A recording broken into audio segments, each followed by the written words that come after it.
terminando en este día con el libro de Esdras. Los capítulos que correspondían para hoy son los últimos dos capítulos, el 9 y el 10. La verdad que este fue un libro muy precioso para estudiar en la iglesia, muy necesario, y que creo yo que tiene absoluta vigencia en estos días, en estos últimos tiempos que estamos viviendo de la iglesia, y que hace bien para nosotros que podamos volver a estudiarlos, podamos volver a meditarlos en nuestras casas. Es una palabra que no se agota con algunas clases nomás, sino que cada vez que leamos estos libros podemos seguir recibiendo enseñanzas de parte del Señor. Hay muchas cosas que lamentablemente pasamos por alto, tuvimos que saltear, a veces porque nos olvidábamos, a veces porque no nos daba el tiempo, pero es un libro corto, 10 capítulos, que tienen una trascendencia muy importante para todos los tiempos, en especial, como les decía, para estos últimos tiempos que estamos viviendo.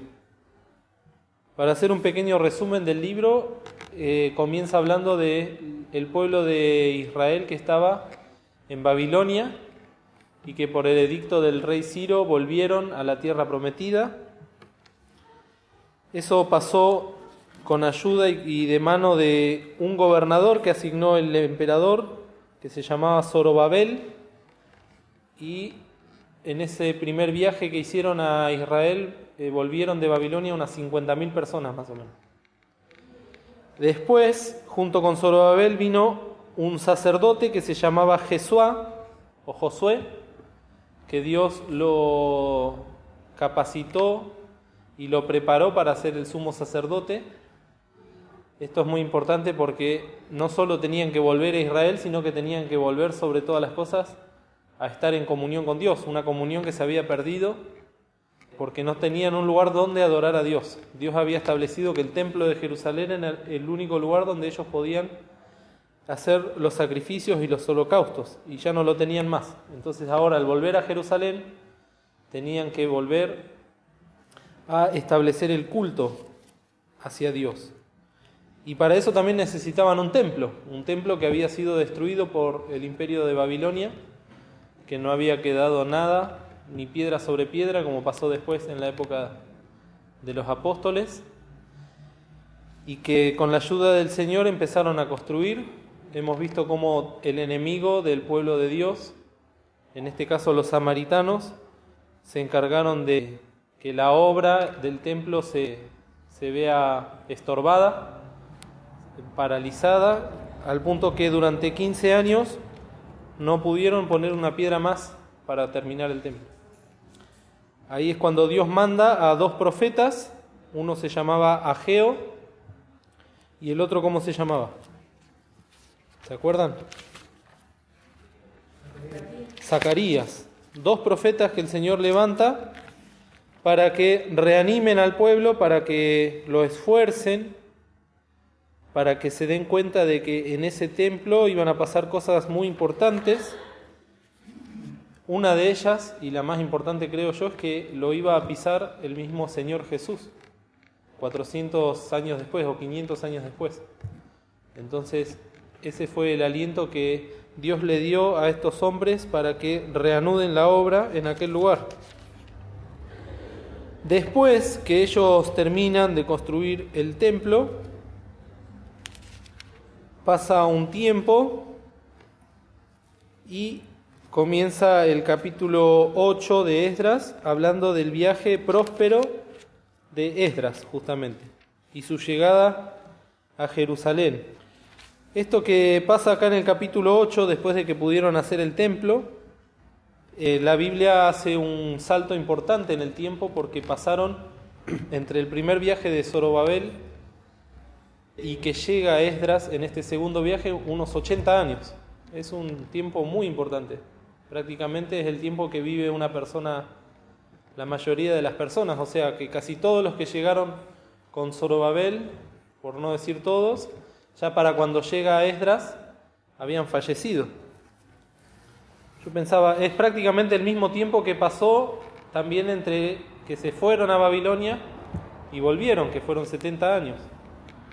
Entonces tenemos ya varias generaciones del pueblo narrados en estas historias.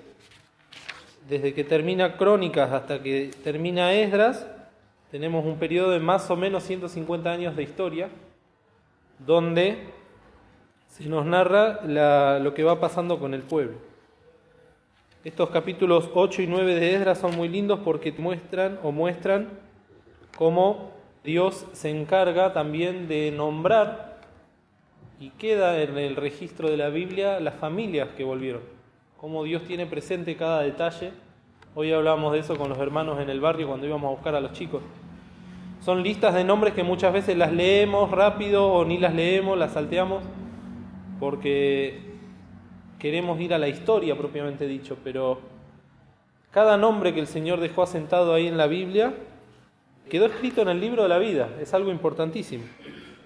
Y también nos habla del libro de la vida en el cual están escritos aquellos que hemos creído en el Señor Jesús, que tampoco vamos a ser borrados de ese libro. Va a quedar escrito en el libro de la vida, como dice ahí en el Apocalipsis. Entonces, así como estas personas quedaron escritas en el libro de Esdras, la invitación para todos nosotros es que creamos en el Señor Jesús como nuestro Salvador, para que podamos ser hallados, escritos en el libro de la vida. Porque también hay una sentencia de aquellos que no han sido hallados, escritos en el libro de la vida. Y esa sentencia para los que no son hallados escritos en el libro de la vida es la perdición eterna. Entonces es muy importante cómo el Señor se encargó de dejar asentados estos nombres de estas personas. Para dar un ejemplo nomás, no tengo ahora dónde está la cita, pero en un momento, entre todos los que volvieron de la transmigración, ahí al principio de Esdras se menciona a 123 personas que volvieron al pueblo de Belén. De todas las 50.000 personas que volvieron de Babilonia, 123 personas volvieron a Belén. ¿Y qué pasó después en Belén? ¿Qué pasó? Nació el Señor Jesús, que también está profetizado, ¿no? Belén Efrata, pequeña eres. Y así el Señor restauró y guardó a esas 123 personas, que en 50.000 personas son poquitas, pero son las personas que después se mantuvieron fieles y que de ahí después nació el Salvador de la humanidad. Así que por eso decía que es tan importante cada uno de los nombres, y hoy vamos a ver que hay otra lista más. Cuando llega Esdras, comienza el capítulo 9, mostrando una situación, un panorama de nuevo desalentador, triste y hasta diría perturbador. Fíjense, y acabadas estas cosas, los príncipes se llegaron a mí. Ahora Esdras empieza a escribir en primera persona el libro, porque ahora pasa a ser protagonista y testigo, diciendo: el pueblo de Israel y los sacerdotes y levitas no se han apartado de los pueblos de las tierras, de los cananeos, heteos, fereceos, jebuseos, amonitas, moabitas, egipcios y amorreos, haciendo conforme a sus abominaciones. Acuérdense, pasaron 60 años desde que terminaron el templo, llega Esdras, lo habíamos visto la semana pasada, ¿no? Se tomaron 3 días de descanso, juntaron el oro, la plata, hicieron la cuenta de todo lo que había salido de Babilonia y llegó a Jerusalén todo en perfecto estado, dieron gracias a Dios de que los guardó del camino. Pero ahora Esdras, inmediatamente pasadas estas cosas, le llegan con una noticia de que mucha de la gente del pueblo de Jerusalén había vuelto a caer en el pecado original en el cual había caído el pueblo de Israel, ya desde los tiempos de Moisés, de Josué, etc. Y me llamó la atención que menciona a estos pueblos. ¿Se acuerdan que cuando Dios le hablaba a Moisés, o a través de Moisés le hablaba al pueblo, mencionaba y decía cuántos eran? ¿Alguno se acuerda cuántos eran los pueblos que tenían que ir a sacar? Las naciones. Eran 7 reyes y 7 pueblos Claro, pero cuando Dios le hace la lista, le dice, son 7 y vas a tener que ir a sacar al jebuseo, al cananeo. Fijemos ahora la lista esta que hace y contemos. Dice, cananeos 1, heteos 2, fereceos 3, jebuseos 4, amonitas 5, moabitas 6, egipcios 7, amorreos 8. Se sumaron los egipcios, que los judíos habían salido de Egipto y ahora también los sumaron. Es terrible porque en un principio eran 7, ahora ya son 8, que lo que hicieron fue mezclarse con el pueblo de Israel, con el pueblo de Dios. Y esto, si nos ponemos a analizar todo lo que venimos viendo en estas clases, es el pecado por el cual fueron castigados y fueron llevados, los de Israel fueron llevados a Siria y los de Jerusalén fueron llevados a Babilonia. O sea que, en pocas palabras, este versículo 1 nos está diciendo, volvieron a tropezar ¿con qué? Con la misma piedra. O con una peor, porque también trajeron ahora a los egipcios. Y esto nos habla claramente de lo que somos nosotros como personas. No solo el pueblo de Israel, el ser humano.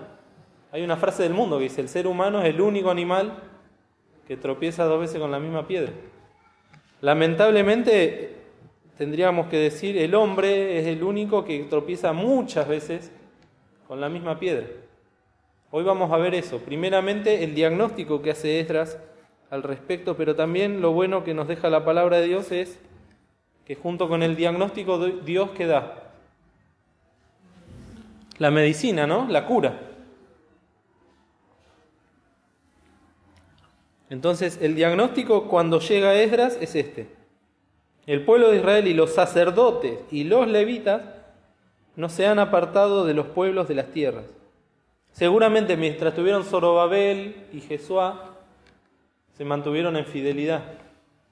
Como pasaba siempre que había un rey bueno o un juez, el pueblo se mantenía más o menos a raya, pero inmediatamente se iba ese juez o se iba ese rey o se iba ese profeta, ¿qué pasaba? Volvían a derrapar, a morder la banquina, como se dice ahora, ¿no? ¿Y por qué? Dice el versículo 2, miren. Porque han tomado de sus hijas para sí y para sus hijos, y la simiente santa ha sido mezclada con los pueblos de las tierras, y la mano de los príncipes y de los gobernadores ha sido la primera en esta prevaricación. Acá vemos cómo se narra el pecado del pueblo, pero sobre todo deja la Biblia bien clarito que los primeros que pecaron y los primeros que cometieron este adulterio espiritual fueron los príncipes de los gobernadores y, o sea, de los sacerdotes y de los que tenían que estar a cargo de obedecer la palabra de Dios. La palabra prevaricación, si no me equivoco, es cuando se infringe una falta o una ley conociendo la ley.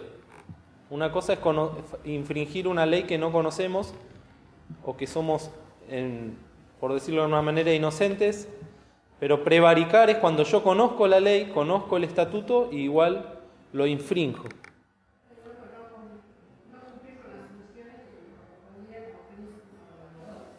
Claro, ellos tenían que apartar al pueblo del mundo, al pueblo de Dios, acá como dice esta palabra tan linda, ¿no? La simiente santa. Y lo que tenían que hacer no lo hacían, y como dice después ahí en el Nuevo Testamento, creo que en Romanos 2, que mencionaba Enrique el otro día, no solo las hacen a los pecados, sino que ¿qué? Consienten a los que lo hacen. Entonces, esa es una característica también muy triste que, como podemos ver, se veía acá hace de 2500 años, pero que también se ve en estos días. Porque cuando cae un siervo de Dios y no se arrepiente de sus pecados, generalmente lo que va a hacer es tratar de consentir a los demás, porque no se puede ver a sí mismo con su culpa, entonces, y pasa también entre hermanos, vamos a ser sinceros. A mí me ha pasado en la juventud, en la adolescencia, ¿no? Con el que nos juntábamos los pecadores, parecía. Éramos como un clan de chicos, hijos de creyentes, pero que nos sentíamos más cómodos estando entre nuestra propia porquería, por decirlo de alguna manera. Y esto es una característica también del corazón del hombre, que se repite constantemente. Me aparto y si puedo voy a hacer que otros se aparten conmigo. Eso de que me aparto yo solo y no daño a nadie, no, porque siempre que pecamos estamos dañando, salpicando con nuestro pecado a los que nos rodean. Ayer en la reunión de jóvenes se mencionaba que somos parte de un cuerpo. Lo mencionábamos nosotros también hace algunos domingos, ¿no? Cada vez que un miembro del cuerpo se duele, todos los demás miembros también se duelen. Después vemos en el versículo 3 la reacción de este siervo de Dios. ¿Quién puede leer? Esdras 9:3. Los cuales, oyendo yo, rasgué mi vestido y mi manto, y arranqué de los cabellos de mi cabeza y de mi barba, sintiéndome atónito. Y sentéme atónito. Se habrá caído desplomado Esdras. Después de 4 meses de viaje, después de haber inquirido en la palabra de Dios, después de haberse preparado toda su vida. No sabemos cuántos años tenía Esdras. Seguramente era una persona mayor. Sabemos que los sumos sacerdotes tenían que tener más de 50 años. Y él tenía una capacitación, a pesar de haber nacido en Babilonia, de toda su vida preparándose para este ministerio. En las lecciones anteriores se dice que se preparó en oración estando en Babilonia para poder pedir permiso al rey y que los deje volver, y que Dios contestó esa oración. O sea, él estaba abocado a una misión que era volver a enseñar la palabra de Dios al pueblo, porque amaba a su pueblo y quería que su pueblo esté en comunión con él. Yo pensaba y me acordaba de Esdras como un pastor de ovejas, y que sabemos que el pastor de ovejas de todos los pastores, ¿quién es? El Señor Jesús. Pero a través de su Espíritu Santo el Señor instruye, capacita a sus siervos para que tengan también esta vocación santa de ver a las almas como ovejas. Fíjense que Esdras dice que preparó su corazón para inquirir en la ley de Jehová. Inquirir quiere decir investigar, pero dice que es como buscar o seguir las pisadas, como lo hace un detective. No es una lectura rápida o ligera, sino que es buscar en lo profundo de la palabra. Dice que lo hizo para hacer los mandamientos y para enseñar a Israel los mandamientos y juicios. Y no solo que estudió la palabra de Dios, sino que era escriba diligente, quiere decir que se apuraba por escribir y que lo hacía bien. ¿Por qué? Porque quería que la gente, el pueblo, tenga la palabra de Dios. Tan distinto a algunas religiones, ¿no? Donde solamente el que tiene la palabra, ¿quién es? El que enseña, el cura, el sacerdote. No le dan acceso a la palabra a las demás personas. Esdras quería que la gente tenga la palabra de Dios. Esa era la función de los escribas, copiar y copiar y copiar la palabra. Y gracias a gente como Esdras, a los escribas de la palabra de Dios, es que nosotros ahora podemos tener esta versión de la Biblia. Muy hermoso, porque ellos se encargaban de copiar cada letra, cada punto, cada coma, para que no haya ninguna falta, ninguna mancha. Si se manchaba la palabra, había una falta, empezaban de nuevo. Y gracias a estos siervos de Dios fieles es que nosotros nos llegó ahora esta palabra que fue traducida al castellano, pero la tradujeron directamente del hebreo, un hebreo puro, un hebreo sano. Y Esdras también dice, esto no lo dice la palabra de Dios, pero sí lo dice la tradición, que se encargó de crear o de fundar sinagogas. Hasta ese momento no existían las sinagogas. El culto de Dios se hacía en el templo de Jerusalén y nada más. Desde Esdras en adelante empezaron a haber sinagogas, donde no se hacían los sacrificios, pero lo que sí se hacía era ¿qué? Leer, estudiar y enseñar la palabra. Y hizo muchas sinagogas por todos lados y en cada una habrá dejado copias de la ley, de los profetas, para que los príncipes, como leímos recién, puedan enseñar los estatutos de la palabra de Dios. Dice también que formó lo que se llamó la gran sinagoga, que fue un templo grande donde había 120 sacerdotes que se encargaban de enseñar la palabra y también de gobernar, que después pasó a ser, en la época del Señor Jesús, el Sanedrín, que lo vimos con Pedro también, cómo también eso se desvirtuó. Pero precioso este siervo Esdras, que me hizo acordar al texto que está en Mateo, los invito a leer, Mateo 9.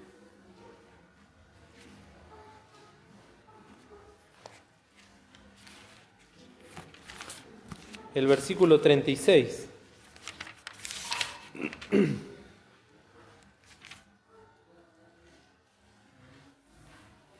¿Quién lo puede leer? Y viendo a la gente tuvo compasión de ellas, porque estaban derramadas y esparcidas como ovejas que no tienen pastor. Este es el Señor Jesús. Viendo a la gente tuvo compasión de ellas. Y me hizo acordar mucho a Esdras y a lo que Esdras le pasaba por el corazón. Era un hombre que se compadecía. Imagínense, después de 4 meses de llegar, de todo el esfuerzo que habían hecho, encontrarse con esa situación. ¿Se le habrá pasado por la cabeza volver? ¿Dar marcha atrás a todo? Lo cierto es que Esdras estuvo, así como se desplomó en la puerta del templo, estuvo hasta el atardecer, dice. Dice que se desgarró la ropa, se arrancó la barba, lloraba. Una situación tremenda de desaliento. Atónito quiere decir eso. Yo lo anoté por acá también. Desolado o devastado o deprimido. Confundido también dice él, ¿no? Porque tanto esfuerzo, tanta misericordia que tuvo el Señor y volvemos de nuevo sobre nuestros pasos y peor aún. Entonces vemos que durante todo ese tiempo me imagino yo que Esdras habrá estado analizando cómo seguir, cómo hacer. La palabra de Dios dice bien claro que hay que hacer en caso de que el pueblo de Israel se junte con familias o personas extranjeras. Y Esdras conocía la palabra de Dios. Ahora yo creo que la gran decisión de Esdras fue cumplir la palabra de Dios o no.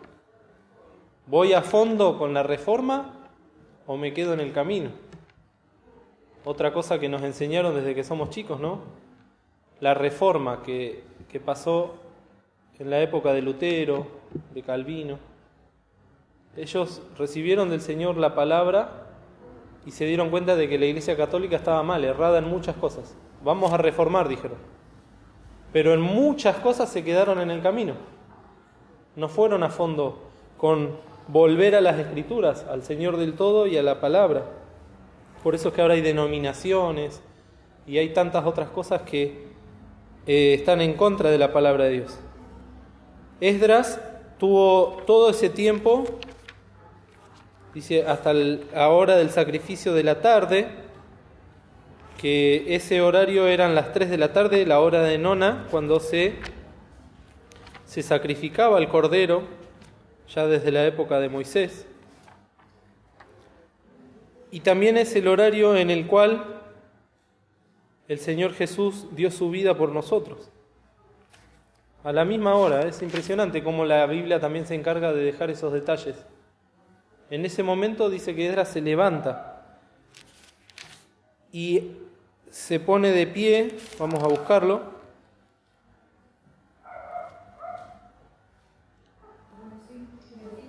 En el 5. Y al sacrificio de la tarde, levantéme de mi aflicción y habiendo rasgado mi vestido y mi manto, postréme de rodillas y extendí mis palmas a Jehová mi Dios. Todo ese tiempo de reflexión, como les decía, había por lo menos 2 salidas, o 3. Una era volver atrás. Me vuelvo a Babilonia. La otra era denunciar el pecado, pero quedarse quieto, solamente con denunciar. Y la otra es la que vemos que tomó Esdras. Por un lado, la oración. todo este capítulo 9 nos habla de esta oración preciosa de Esdras, que es la oración de los siervos de Dios. Está a lo largo de toda la Biblia, vemos esta oración, la oración intercesora. Es la oración de alguien que se pone delante de Dios rogando por los suyos. Lo hemos visto con Moisés, lo hemos visto con Daniel. Es ese amor hacia su pueblo al punto tal de ponerse en lugar de los pecadores, que también ¿quién lo hizo? El Señor. El Señor, sufriendo tal contradicción de pecadores, sin embargo, fue a la cruz y ocupó nuestro lugar. Por eso vemos la obra del Espíritu Santo, porque es el Espíritu de Cristo que les enseñaba y los movía a hacer todas estas cosas. ¿Quién en lugar de Esdras haría lo que hizo Esdras en esta oración del capítulo 9, de ponerse en lugar de todos estos pecadores? Esdras se había guardado toda su vida, había preparadose para traer la palabra de Dios, y sin embargo, acá en el versículo 6 dice: Dios mío, confuso y avergonzado estoy para levantar, oh Dios, mi rostro a ti, porque nuestras iniquidades se han multiplicado sobre nuestra cabeza y nuestros delitos han crecido hasta el cielo. Desde los días de nuestros padres hasta este día estamos en grande culpa. Por nuestras iniquidades, nosotros, nuestros reyes y nuestros sacerdotes, hemos sido entregados en manos de los reyes de las tierras a cuchillo, a cautiverio, a robo y a confusión de rostro, como hoy día. Y ahora, como por un breve momento, fue la misericordia de Jehová nuestro Dios para hacer que nos quedase un resto libre y para darnos estaca en el lugar de su santuario, a fin de alumbrar nuestros ojos nuestro Dios, y darnos una poca de vida en nuestra servidumbre. Y luego habla de cómo fueron liberados de Persia, cómo el Señor los sacó con brazo fuerte, como lo hizo primeramente de Egipto. ¿Y todo eso para qué, no? Por eso terminamos leyendo hoy los últimos versículos. Fíjense desde el 13. Mas después de todo esto, de todo lo que nos ha sobrevenido a causa de nuestras malas obras y a causa de nuestro grande delito, ya que tú, Dios nuestro, estorbaste que fuésemos oprimidos bajo nuestras iniquidades y nos diste tal efugio. ¿Hemos de volver a infringir tus mandamientos y a emparentar con los pueblos de estas abominaciones? ¿No te ensañarás contra nosotros hasta consumirnos sin que quedara resto ni escapatoria? Jehová, Dios de Israel, tú eres justo, pues que hemos quedado algunos salvos, como este día, henos aquí delante de ti en nuestros delitos, porque no es posible subsistir en tu presencia a causa de esto. Yo pensaba esto, qué lucidez, ahí está, espiritual tenía. La lucidez espiritual es la capacidad que nos da Dios de ver las cosas, no solo lo que vemos con nuestros ojos, sino lo que está más allá. La lucidez de darse cuenta de que estamos mal delante de Dios, como personas, como individuos, pero también como pueblo. ¿Cuántas veces nos preguntamos por qué le va tan mal a este país? ¿Por qué no termina de crecer? ¿Por qué cada vez que crece se derrumba? Y la realidad es que es algo completamente espiritual, es un castigo de Dios. Todo el mundo filosofea diciendo, no, qué gran país que tenemos, tendríamos que ser una potencia, y no lo somos. ¿Por qué? Porque es un país idólatra, porque es un país pecador, porque en vez de imitar las cosas buenas de las demás naciones, imitamos lo malo. Estas leyes de igualdad, estas leyes de género, cuántas cosas horribles que hacen que, como decía Juan el Bautista, ¿no?, se ponga la segura sobre nuestra cabeza, ¿no? El hacha. Ya está puesta, la guadaña para talar. El Señor avisa. Y Argentina como nación, en vez de arrepentirse y volver al Señor, no lo hace. Gracias a Dios que hubo hombres fieles que entraron al país, que pudieron predicar la palabra, por eso estamos acá nosotros, ¿no? Por misioneros que vinieron de Inglaterra mayormente a traer la palabra fiel. Pero esa lucidez, como decía de Esdras, es la que hace falta también en este tiempo, en los predicadores, y también para que se alumbre en los ojos de los hijos de Dios, para que veamos nuestra condición delante de Dios.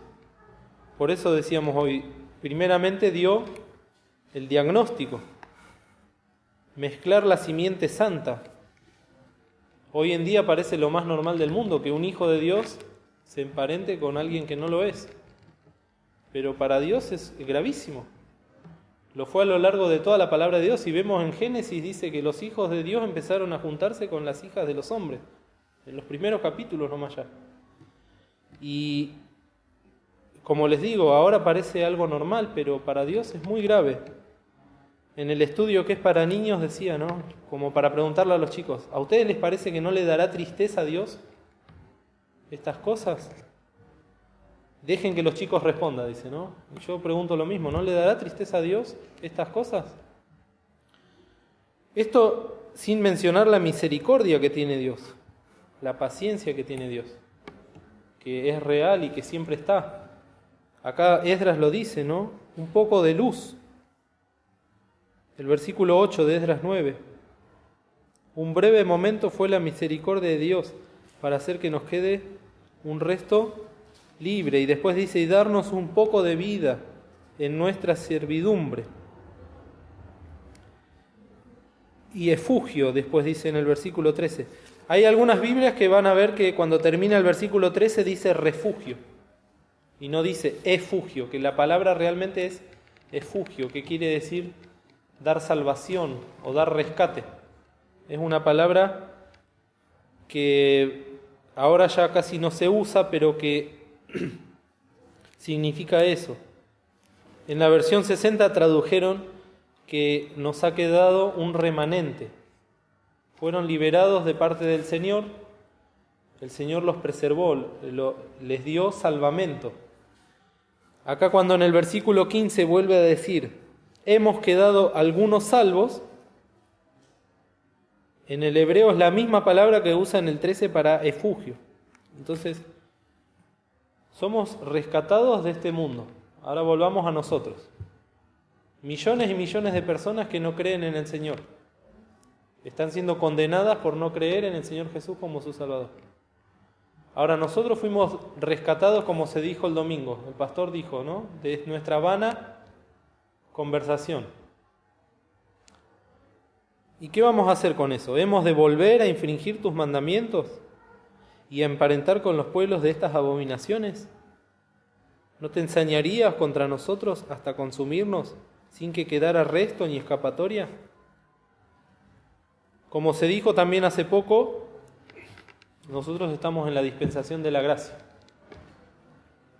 En la dispensación de la ley Dios tenía todo el derecho y la autoridad para destruir a la gente por su pecado, y sin embargo no lo hizo. Siempre preservó, siempre guardó, siempre rescató. Porque como dice ahí en el profeta, Dios no quiere la muerte del que muere. A ver si lo anoté. En Ezequiel 18. ¿Cómo? Dios no quiere la muerte del impío y Dios no quiere la muerte del que muere. Miren, Ezequiel 18, página 800.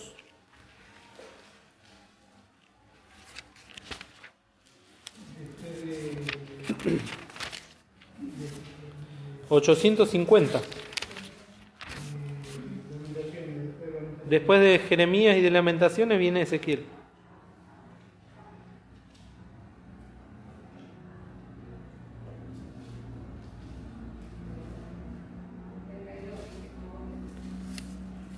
Sí, vamos a leer primero el 20, miren. El alma que pecare, esa morirá. ¿Quién de ustedes puede decir que no pecó nunca? Bueno, si estamos vivos es por misericordia del Señor. El Hijo no llevará por el pecado del Padre, ni el Padre llevará por el pecado del Hijo. La justicia del justo será sobre él, y la impiedad del impío será sobre él. Mas el impío, si se apartare de todos sus pecados que hizo, y guardare todas mis ordenanzas, e hiciere juicio y justicia, de cierto vivirá, no morirá. Todas sus rebeliones que cometió no le serán recordadas, en su justicia que hizo, vivirá. ¿Quiero yo la muerte del impío? Dice el Señor Jehová. ¿No vivirá si se apartare de sus caminos? Y después, el 31, podemos leer, echad de vosotros todas vuestras iniquidades. Inicuo es algo que está torcido, perverso.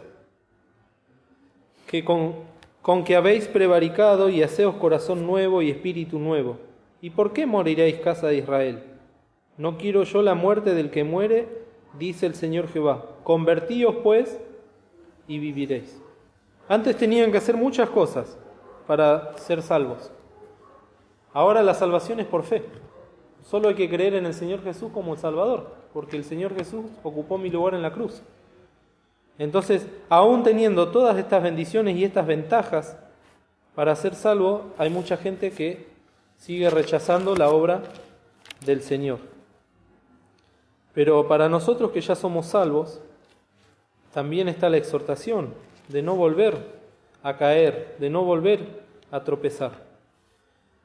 Y por eso está todo el capítulo 10 de Esdras, que como les decía se menciona una lista de muchas personas, pero que en esa lista están aquellos hombres que se emparentaron con los pueblos del mundo, con los pueblos de la tierra.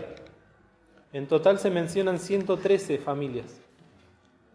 De todas esas 50.000 que llegaron, 113 cometieron este pecado. Muchos de ellos eran sacerdotes. Se menciona, por decirlo con nombre y apellido, al hijo de Josué o de Jesuá, el sumo sacerdote, este siervo tan fiel que había estado. Ya el hijo cometió el pecado de contraer enlace con una persona inconversa. Y uno puede decir, ¿qué tiene de malo? Lo que pasa históricamente es que siempre el inconverso arrastraba al Hijo de Dios a caer en las abominaciones. Lo dice bien clarito acá, en el versículo 1 del capítulo 9. Haciendo conforme a sus abominaciones. Quizás haya habido ejemplos de casos contrarios, pero acá no lo menciona. Menciona lo contrario. Menciona que las mujeres o los hombres arrastraron a los hijos de Dios a cometer abominaciones, lo mismo que le pasó a Salomón. Pero fíjense en el capítulo 10, esta palabra, en el versículo 2. Entonces respondió Secanías, hijo de Jehiel. Este había venido con Esdras desde Babilonia, de los hijos de Elam, y dijo a Esdras: nosotros hemos prevaricado contra nuestro Dios, pues tomamos mujeres extranjeras de los pueblos de la tierra. Mas aún hay esperanza para Israel sobre esto. Esta es la palabra que siempre perdura en la palabra de Dios. Mas aún hay esperanza. El Señor Jesús decía, entre tanto que el día dura, ¿cómo decía? Obremos. Y también decía, creamos en la luz. Tenemos un tiempo de misericordia, tenemos un tiempo de gracia. El Señor es longánime, siempre nos está dando oportunidades. Acá decía, más aún hay esperanza para Israel sobre esto. Ahora pues hagamos pacto con nuestro Dios, no con Esdras, que echaremos todas las mujeres y los nacidos de ellas, según el consejo del Señor y de los que temen el mandamiento de nuestro Dios, y hágase conforme a la ley. Después hicieron el pacto con Dios, hicieron pasar pregón, se juntó todo el pueblo, hicieron una especie de censo, Y ese censo duró aproximadamente 3 meses, y en ese tiempo cumplieron con la palabra de Dios. Algo durísimo si lo analizamos desde hoy en día. Aquellos que tenían esposas, aquellos que tenían hijos, los tuvieron que echar. Uno puede decir, pero ¿cómo puede ser? ¡Qué barbaridad! La verdad es que es una barbaridad. Pero a los ojos de Dios la primera barbaridad fue haberse casado con mujeres extranjeras y adoptado sus dioses, adoptado sus abominaciones. Hoy nosotros estamos viviendo el tiempo de la gracia, eso lo tenemos que dejar bien en claro. Fíjense lo que dice 2 Corintios, capítulo 7, página 190. Perdón, 1 Corintios 7. Habla del matrimonio, lo hemos estudiado el año pasado, ¿no? Fíjense el 12. Y a los demás, yo digo, no el Señor, si algún hermano tiene mujer infiel, quiere decir que no está de acuerdo a la voluntad del Señor, y ella consiente en habitar con él, no la despida. Y la mujer que tiene marido infiel y él consiente en habitar con ella, no lo deje. Porque el marido infiel es santificado en la mujer, y la mujer infiel en el marido. Pues de otra manera vuestros hijos serían inmundos, empero ahora son saltos. El Señor llama ahora que el que es fiel convierta al infiel, ya sea hombre o mujer. En Pedro dice que por el testimonio de la mujer el hombre se puede llegar a convertir, por la piedad y el testimonio de la mujer. Ahora no vamos a despachar a mi familia. El Señor nos está dando gracia aún en esto. Pero si sacamos el tema del parentesco y de la unión desigual y ponemos el pecado, y nosotros volviendo al pecado, ahí ya todos somos culpables. ¿Y el Señor qué quiere hacer? Que reconozcamos el pecado en nuestra vida. Ahí cuando menciona iniquidad está hablando del abón, de esa raíz de pecado que está en cada uno de nosotros. Y lo que hizo Esdras fue reconocer el pecado, el pueblo reconoció el pecado, lloraron, se arrepintieron de sus pecados, pero luego viene el capítulo 10, que fue, ¿qué? Apartarse del pecado. Y eso es lo que Dios nos pide. Si leemos solamente, dice el pastor Lanata que escribió el estudio, si leemos solamente el capítulo 9 y vemos cómo se arrepienten y oran, parece una victoria, pero en realidad el pecado sigue estando ahí. La verdadera victoria sobre el pecado es cuando realmente lo llevamos ¿a dónde? ¿Y cómo se lleva el cambio? ¿A quién hay que llevarle nuestros pecados para que los destruya? ¿En oración a quién? A Dios, a la cruz. Esa es la victoria realmente que vamos a tener sobre el pecado. Y eso realmente tenemos que tener mucha fe. En especial cuando tenemos pecado que los arrastramos y los arrastramos y los arrastramos al punto tal de que parecen imposibles. Pero el Señor nos está diciendo que puede destruir. Para eso vino el Hijo de Dios, para deshacer las obras del diablo. Y también nos sirve a nosotros para meditar en nuestra vida y ver si realmente hay pecados sobre los cuales volvemos y volvemos y volvemos. ¿Por qué es? ¿Por qué es? Porque nunca los dejamos. Realmente nunca los crucificamos. Entonces, el Señor nos da no solo el diagnóstico, sino que también nos da la cura.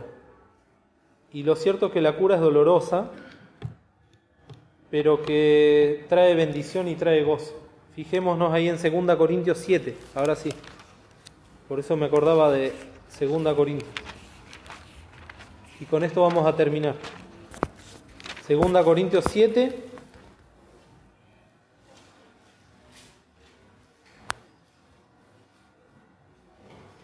El 10. 9 y 10. Ahora me gozo, dice Pablo, no porque hayáis sido contristados, sino porque fuisteis contristados para arrepentimiento. Porque habéis sido contristados según Dios, para que ninguna pérdida padecieseis por nuestra parte. Porque el dolor, que es según Dios, obra arrepentimiento saludable, de que no hay de qué arrepentirse, mas el dolor del siglo obra muerte. Esto, queridos, es doloroso, porque la cruz es dolorosa. Nadie quiere ir a la cruz, y la carne nuestra menos. Va a tener apariencia de piedad, va a llorar, va a decir que se arrepintió, pero tenemos que ir a la cruz y tenemos que ir al Señor para que Él pueda obrar este dolor que luego, como dice acá, es un arrepentimiento saludable. El Señor está queriendo que nosotros tengamos esa salud. Así terminamos entonces este libro de Esdras. Dios quiera que haya sido de bendición, aunque sea una partecita del mismo. Quizás hoy a la tarde vaya testimonios, particularmente sobre alguna experiencia que hayan tenido con este libro. Así que tienen oportunidad hoy de repasar o mirar, orar. Seguramente de todos estos 10 capítulos un texto nos haya hecho bien y tenemos la oportunidad de compartirlo con los hermanos, que también le va a hacer bien a la iglesia. Que el Señor nos bendiga.